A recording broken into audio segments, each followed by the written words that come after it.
घगसरा बाजार।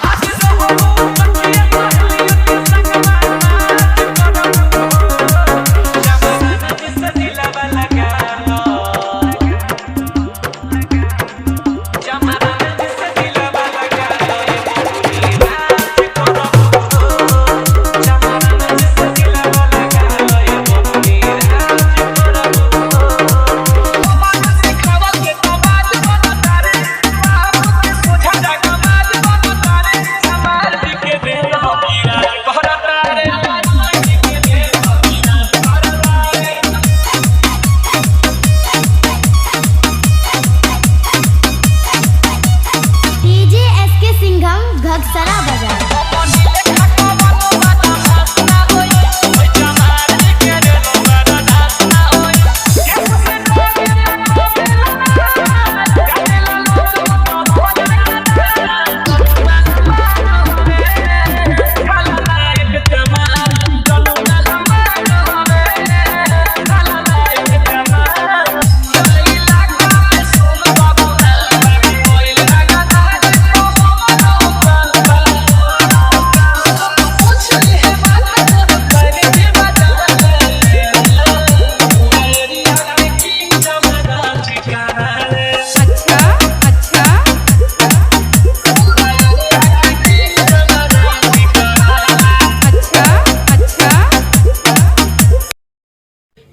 नमो बुधाय, जय भीम साथियों। जैसा कि मैंने आप सभी को बताया था कि मैं हर हफ्ते 5 गाने का कलेक्शन डालूंगा अपने टेलीग्राम ग्रुप में।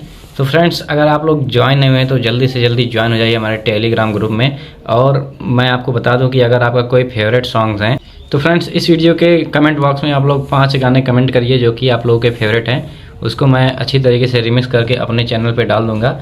और हाँ, चैनल पर दोस्तों मात्र 30 सेकेंड 10 सेकेंड ऐसा ही पड़ेगा, क्योंकि कॉपीराइट क्लेम की वजह से काफ़ी दिक्कत हो जाता है। तो उसको मैं अपने टेलीग्राम ग्रुप में डालूंगा। और अगर आप लोगों को डाउनलोड करने में प्रॉब्लम होगा, समस्या होगा, तो हमारे नंबर पे दिए गए नंबर पे आप लोग मैसेज करिएगा। व्हाट्सएप पे मैं पर्सनली भेज दूंगा आपके व्हाट्सएप पे, और व्हाट्सएप ग्रुप में भी मैं सबको ऐड कर दूंगा। तो इसी के बारे में वीडियो है।